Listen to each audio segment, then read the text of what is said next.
The most common piece of advice handed out for poor leg circulation after 60 is the one thing that might be quietly holding your recovery back. Walk more. That is what almost everyone hears from their doctor, their neighbor, their children, and the wellness column tucked into the back of the Sunday paper. Walking is good for you. Let me be absolutely clear about that from the very start, because you should keep doing it and I will never tell you to stop. But there is one specific thing that actually moves the blood out of your lower legs and drives it back up to your heart, and ordinary walking barely switches it on. Not even a fraction. And almost no one is talking about it. Not your general practitioner, not the physical therapist who saw you once after your knee surgery, not the fitness newsletter you subscribed to and stopped reading 3 months ago. I am Dr. Jane. Over the years, I have cared for a lot of people who did everything right. They walked every single day, rain or shine, sometimes twice. They propped their legs up on a pillow at night the way they were told. They wore the compression socks their doctor handed them without complaint, even when those socks dug into their skin and left angry red rings around their ankles that took until noon to fade. They drank their water. They ate their greens. They did every single thing on the checklist, and they still sat down across from me with cold feet that felt like blocks of ice under the blankets, ankles that ballooned by evening until their shoes would not fasten, a burning ache in the calves that woke them at 3 in the morning, and that scary, unsteady feeling when they stood up too fast and the room tilted sideways on them. They were doing the work. The problem was not budging, not 1 inch, and they could not understand why. I could see it in their faces every time, that quiet mix of frustration and fear, the look that says, I am trying everything I was told, and my body is still failing me. Something is wrong that nobody has explained. And here is what no one had ever sat down and explained to them. Nobody ever pulled them aside, looked them in the eye, and said the thing that would have changed everything about their approach, their expectations, and their outcome. Poor circulation after 60 is not a small annoyance you simply live with. It is not something you brush off as just part of getting older, the way you brush off needing reading glasses or taking a little longer to get going in the morning. When blood stops moving well through the legs, small cuts and sores heal slowly, so slowly that what should take a week drags into a month. They turn into infections that burrow deeper into tissue that is already starved of oxygen, and in the worst cases, people end up losing toes or a foot, not from some dramatic accident, but from a blister that never closed because the blood never came. It is also one of the earliest warning signs that the heart and the arteries themselves are under strain. Your legs are the canary in the coal mine for your entire cardiovascular system, and most people are not listening to the song. By age 70, close to 1 in 5 adults has what doctors call peripheral artery disease, a narrowing of the arteries feeding the legs. Think of it like a garden hose that has been slowly pinching shut over the years. The water still comes through, but barely, and the flowers at the far end of the row are wilting, while the ones near the tap look fine. And the most chilling part is that most of those people have no idea they have it yet. No symptoms they recognize, no pain they have connected to the real cause. They just think their legs are tired because they are getting older, and they accept it the way you accept gray hair, as something inevitable and irreversible. So this is worth understanding properly, not superficially, not the way a magazine article sums it up in 3 bullet points and a stock photo of an elderly couple walking on a beach. Really understanding it, down to the mechanics, down to the muscle and the valve and the squeeze that makes the whole system work. And before you click away because you assume you already know all of this, because you have heard walk more and put your feet up and drink your water 100 times from 100 different voices, give me 2 minutes. Because the reason your feet are still cold at night has very little to do with how many steps you got today and almost nothing to do with how much water you drank. It comes down to a single muscle that most people never think about even once in their entire lives. And what happens to that muscle after 60 is the real story behind every swollen ankle and every cold foot and every burning calf you have ever blamed on age. Your second heart. That is what I am talking about. And no, that is not a metaphor or some clever phrase designed to sound dramatic in a presentation. It is a real, functional structure inside your body that does exactly what the name suggests. It pumps blood. Not from your chest, but from the place where blood gets stuck the most, the place where gravity fights you the hardest, the place where the consequences of stagnation are the most dangerous. Your lower legs. The calf muscle pump. Doctors call it that for a reason. A lot of us in medicine call it your second heart because that is precisely what it is. Every single time your calf muscle tightens, it squeezes down on the deep veins buried in your lower leg and physically pushes blood upward against gravity, back toward your chest, back toward your heart, back toward the lungs where it can pick up fresh oxygen and start the journey all over again. Tiny one-way valves inside those veins snap shut behind each push so the blood cannot fall back down. Think of them like little doors that only open in one direction. The blood pushes up, the door opens, the blood passes through, the door slams shut behind it, and there is no going back. That is the pump. That is your second heart working every single time you take a step, every time you shift your weight, every time you flex your foot under the dinner table without even thinking about it. The trouble is what happens to that pump after 60. And this is where the story turns. The vein walls get weaker and stretchier, the way an old rubber band loses its snap. Those little valves start to leak, letting blood slip backward between pumps. And the calf muscle itself shrinks and loses power, especially if you spend a good part of your day sitting, which most of us do, far more than we realize or want to admit. The pump slows down. And when it slows, blood stalls at your ankles instead of climbing. The swelling gets worse. The feet get colder. The skin down there starts running short on oxygen, and the less you move, the weaker the pump gets, which makes you move even less because your legs hurt and feel heavy and you do not want to be on them. It becomes a slow downward spiral, and a lot of people are somewhere on it right now without realizing how far they have already slid. Now here is the good news, and it is genuinely good news, not the kind of empty optimism that gets tossed around in wellness circles. Fixing this does not depend on your step count. It does not depend on how far you can walk or how fast or how many laps you do around the block before your calves start burning. It depends on a handful of very specific movements that physically push the blood back up where it belongs. Movements that target the pump directly and wake it up the way walking never quite manages to do. I am going to walk you through 5 of them in order, counting down from 5 to 1. Each one does something the one before it could not, and together they form a complete system that addresses the pump, the muscles around it, and the balance system that keeps you upright long enough for the pump to do its job. And I am saving the single most powerful movement for the end, the one exercise that vascular rehabilitation programs all over the world lean on more than any other to get blood flowing again after 60. If you only take one thing away from everything I share with you today, it is going to be number 1, but you will understand it far better and use it far more effectively if we build up to it together, layer by layer, the way I would explain it to a patient sitting across from me for the first time. Before we start that countdown, let me tell you about someone. I am going to call her Eleanor, and she is really a blend of several patients I have cared for over the years, so no one's privacy is on the line. Eleanor was 71, sharp as a tack, still driving, still hosting her grandkids on Sundays for roast dinner and a film, still the person everyone in her family called when they needed something done properly. But her feet were cold every single night, even in the middle of summer, even with thick socks and a blanket tucked around them, and her ankles turned to bread dough by dinner time, soft and puffy and pressing against the edges of her slippers. She had been faithfully walking a mile a day for years, sometimes 2, and she was quietly heartbroken that it was not helping.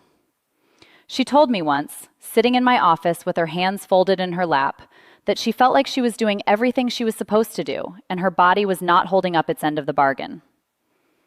Keep Eleanor in the back of your mind as we go through these movements, because what finally changed for her is the entire point of what I am about to share with you, and her story is not over yet. Let us start the countdown at number 5. Movement number 5 is ankle pumps, and I want you to know right away that this one looks almost too simple to be worth your time. That is exactly why people wave it off and skip it, because it does not look like exercise. It does not look like medicine.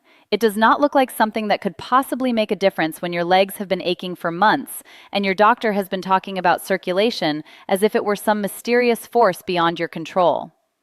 But here's the thing.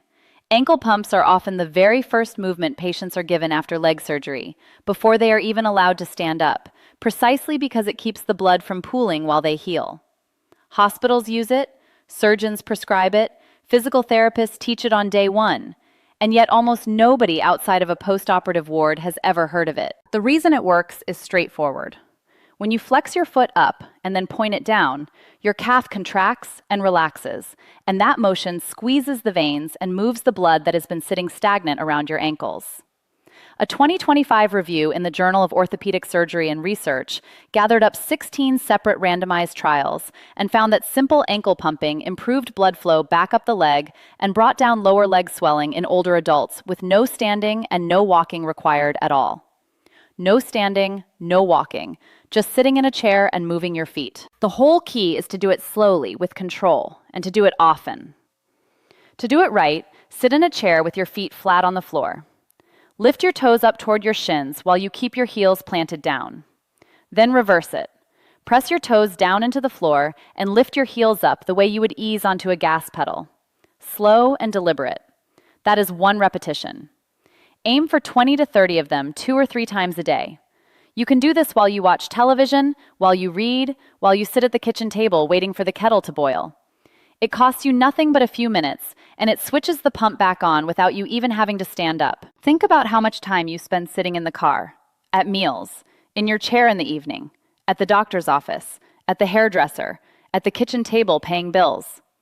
All of that is time your pump is switched off and blood is settling in your feet, pooling at the lowest point of your body, waiting for a contraction that never comes.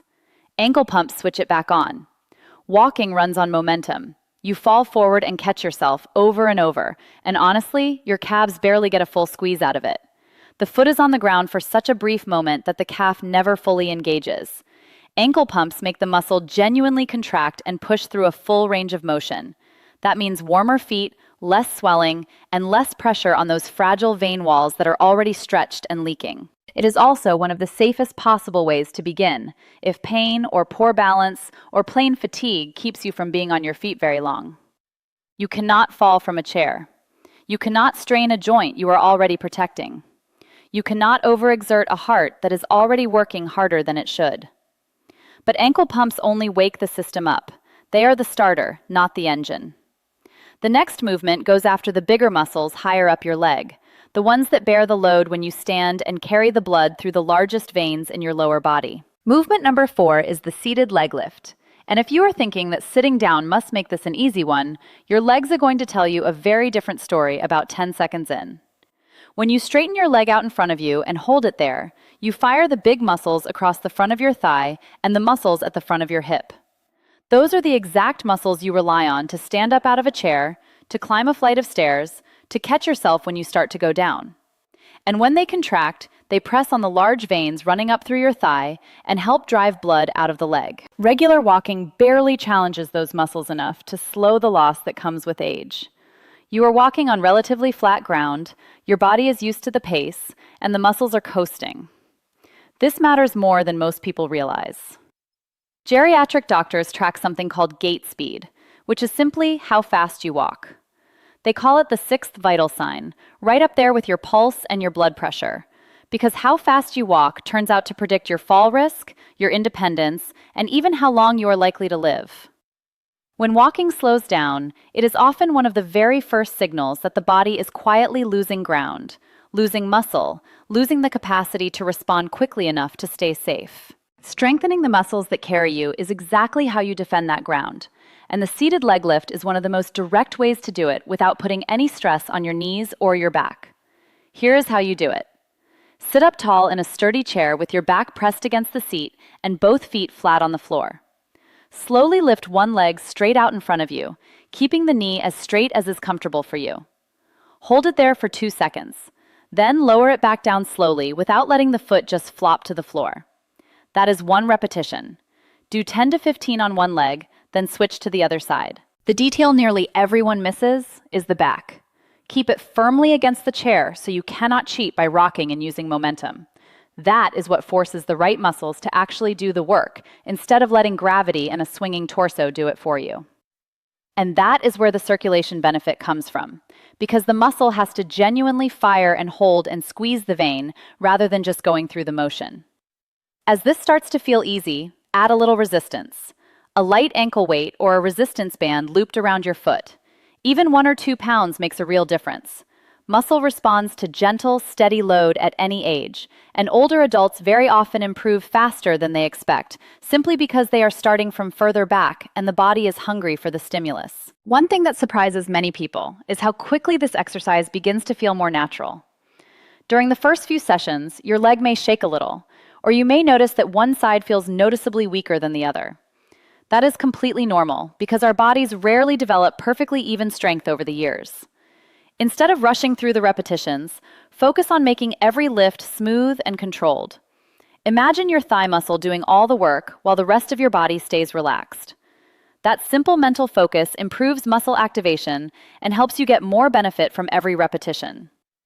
Within a few weeks, many people notice that standing up from a chair, stepping into a car, or climbing the first few stairs feels less demanding because the muscles responsible for those everyday movements have become stronger and more responsive. This movement builds the strength that keeps you walking, and it moves blood through the upper leg in a way that ankle pumps alone can never reach.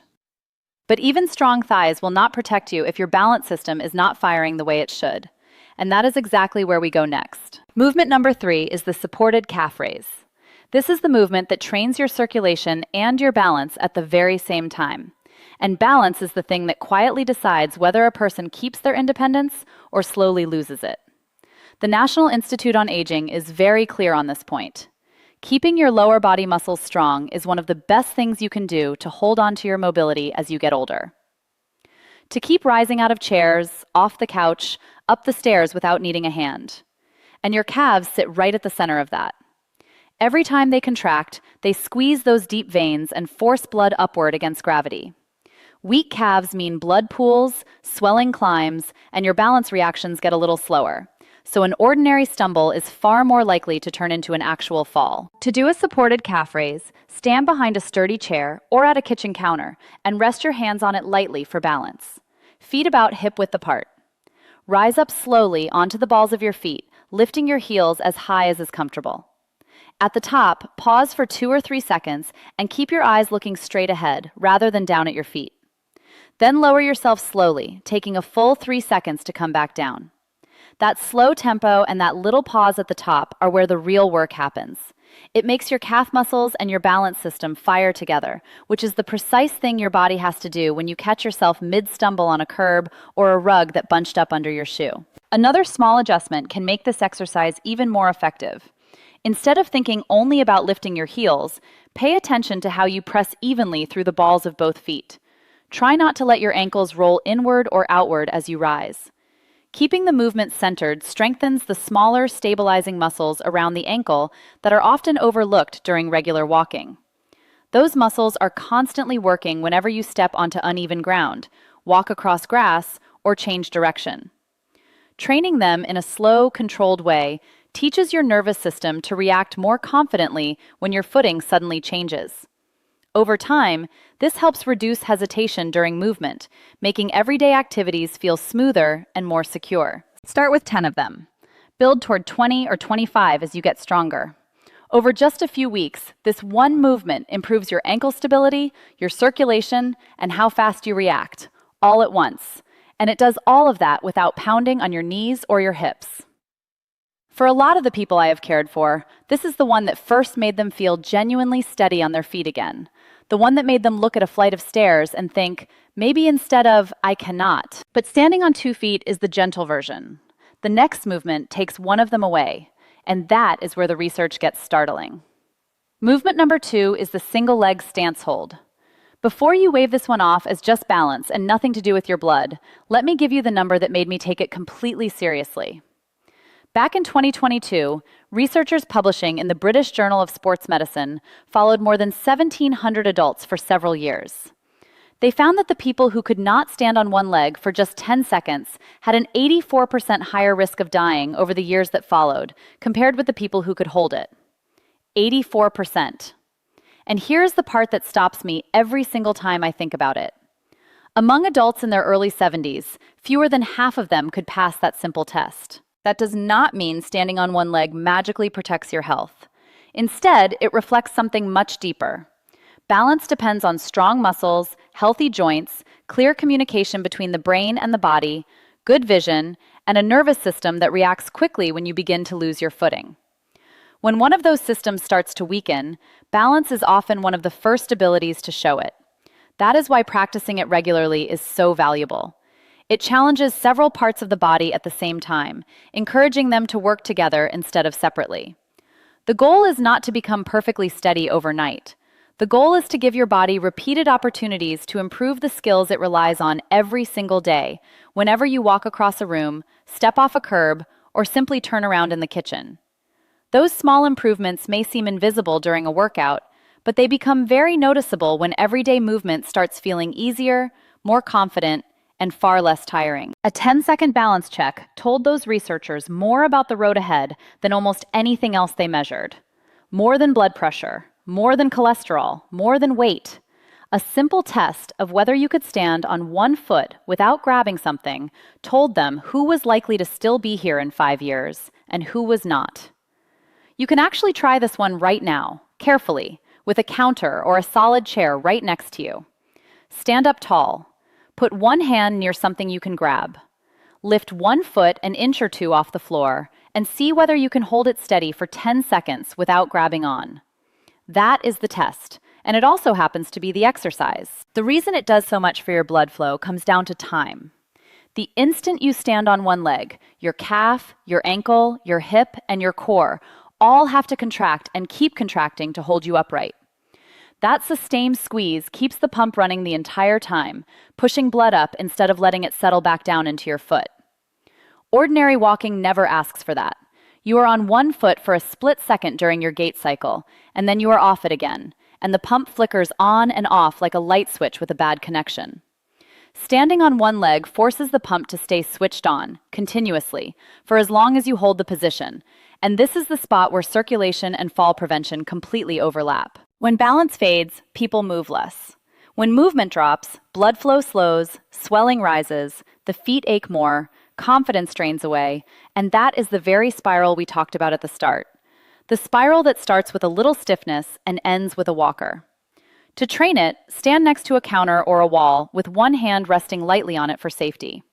Shift your weight onto one leg and lift the other foot just an inch off the floor. You do not need to lift it high at all.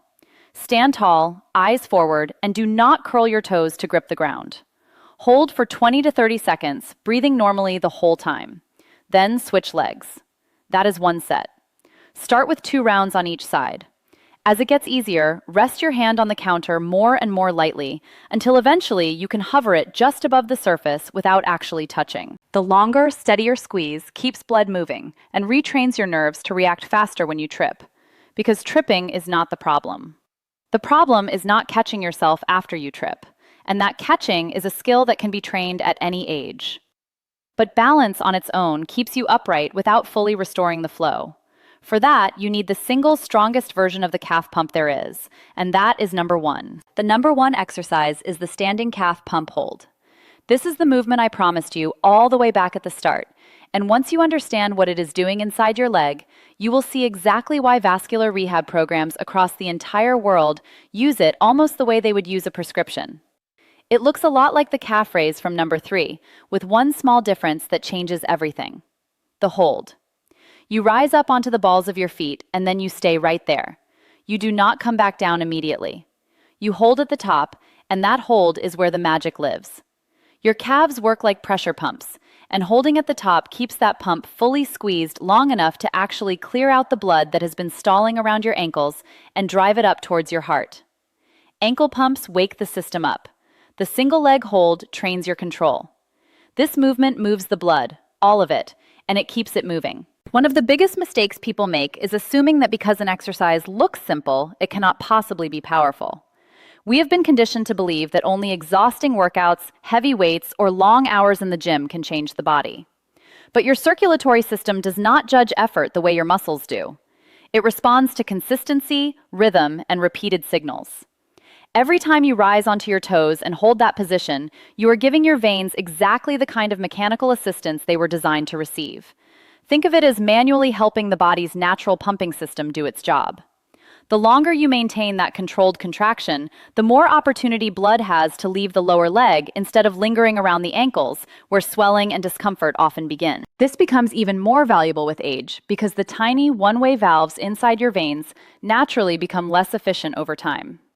Their job is to keep blood moving upward and prevent it from slipping backward toward the feet. When these valves weaken, gravity begins to win more often, especially after long periods of sitting or standing. That is why so many people notice that their legs feel heavier in the evening than they do in the morning. It is not simply fatigue.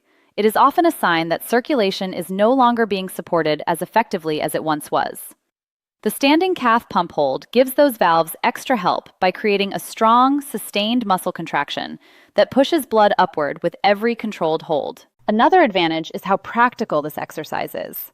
You do not need a gym membership, expensive equipment, or a complicated routine. You can perform it while waiting for your coffee to brew, while brushing your teeth, or while preparing dinner in the kitchen. These small moments may seem insignificant, but they quickly add up. A few repetitions performed several times throughout the day can easily become hundreds of effective muscle contractions over the course of a week. That consistency is often what produces lasting improvements rather than a single intense workout followed by several inactive days. It is also important to focus on how you perform the movement rather than how many repetitions you complete. Rise slowly, hold your highest comfortable position, keep breathing naturally, and lower yourself with the same level of control. Avoid bouncing or rushing through the exercise. The goal is to keep the calf muscles under steady tension because that sustained contraction is what encourages healthy blood movement. If you notice your ankles shaking slightly, do not panic. Those small movements often indicate that the stabilizing muscles around your ankles are becoming active again after being underused for years. As those muscles strengthen, balance improves, confidence grows, and ordinary daily activities become noticeably easier. Many people expect dramatic changes overnight, but circulation usually improves gradually. You may first notice that your feet feel warmer, your legs feel lighter at the end of the day, or climbing stairs seems less tiring than it did a few weeks earlier. Those subtle improvements are often the first signs that your muscles and blood vessels are working together more efficiently. Keep practicing consistently, and those small changes can build into meaningful improvements in mobility, endurance, and overall leg health. And the evidence behind it is real, not hand-waving, not anecdotal, not something I heard from a colleague at a conference. In a randomized trial published in the Journal of Vascular Surgery, people with genuinely poor leg circulation who did a simple program built around calf raise exercise were able to walk significantly farther before the pain set in.